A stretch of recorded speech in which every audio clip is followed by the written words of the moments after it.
ইউটিউবে আর মিথ্যে গসিপ নয়, সত্য খবর পেতে সাবস্ক্রাইব করুন স্টার গল্প। এবার জাতীয় সংসদ নির্বাচনে বাংলাদেশের মিডিয়া জগতে তারকাদের অনেকে যে বেশ অ্যাক্টিভলি প্রেজেন্ট ছিলেন এই খবর তো সবারই জানা। আমরা বেশ কয়েকজন অ্যাক্টর অ্যাক্ট্রেসদেরকে নির্বাচনের প্রচারণামূলক কাজে পার্টিসিপেট করতে দেখেছি। তবে এখানে একটা বিষয় কি, বর্তমান যুগের সময় কিন্তু গিভ অ্যান্ড টেকের, এমনি তো কেউ কিছু করে না। এইখানের সিনটা অনেকটা এরকমই।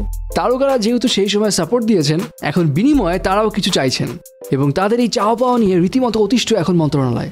শোনা যাচ্ছে প্রতিদিন তারকাদের উৎপাত পেতে হচ্ছে সচিব মন্ত্রীদের। ফর এক্সাম্পল, লাইমলাইটে নেই এমন বেশ কিছু অ্যাক্টর অ্যাক্ট্রেস এখন সচিবালয়ে অনায়াসে যাওয়া আসা করতে পারে। ইভেন তাদের মধ্যে অনেকেই নাকি একদল মডেলদের নিয়ে নিয়মিত সচিবালয়ে যাতায়াত করছেন। ইভেন এটাও শোনা যাচ্ছে সেখানে গিয়ে নাকি দেন দরবারও করছেন, একে কাজ দিতে হবে ভাইয়া, এই কাজটা আমার চাই ভাইয়া, এইসব নানা ধরনের কাজ সেখানে চলছে।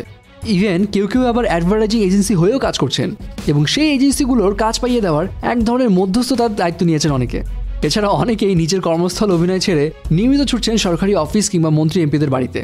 যেহেতু সেই সব তারকারা নির্বাচনের আগে প্রধানমন্ত্রী ও দলের সিনিয়র নেতাদের সঙ্গে উঠবস করার সুযোগ পেয়েছেন, তাই সেই সুবাদে হয়তো তারা এখন মনে করছেন তাদের ক্ষমতা যেন দলীয় কর্মীদের চেয়েও কয়েক গুণ বেড়ে গেছে। তবে যেসব তারকাদের নিজ কর্মক্ষেত্রে কোনো কাজ নেই, তাদের অ্যাক্টিভিটি সচিবালয়ে বেশি দেখা যাচ্ছে। সচিবালয়ে এখন পা দিলেই সাজগোজ করা কোনো না কোনো তারকার দেখা মেলে এবং তাদের দাবি তাদের কাজ চাই। ইভেন অনেকে এমন আবদার করেন তাদের পরিচিত জনদেরকেও কাজ দিতে হবে। ইভেন বিভিন্ন সূত্র থেকে এটাও জানা যাচ্ছে অনেক তারকা নাকি সচিবালয়েও কাজ চাইছেন, যেন সচিবালয়ে তাদেরকে কোনো পদ দেওয়া হয়। এবং এই সব বিষয় নিয়ে সচিবালয় সংশ্লিষ্টরা অনেক বিরক্ত। সচিবালয় সংশ্লিষ্টরা বলছেন অচিরেই এইসব তারকাদের কড়া কথা বলে দেওয়া হবে। এছাড়া তারা আরও জানান, প্রধানমন্ত্রীর কানে যদি এই উৎপাতের কথা যায়, সেটা যে তারকাদের জন্য হিতে বিপরীত হবে সেই ব্যাপারটা তাদের বোঝা উচিত। সো ভিউয়ার্স, সচিবালয়ে তারকাদের এমন আনাগোনা এবং সচিবালয়ে তাদের এই উৎপাতের ব্যাপারে আপনার মতামত কি, কমেন্টস করে জানিয়ে দিন। সাবস্ক্রাইব স্টার গল্প আর বেল আইকনে ক্লিক করতে ভুলবেন না।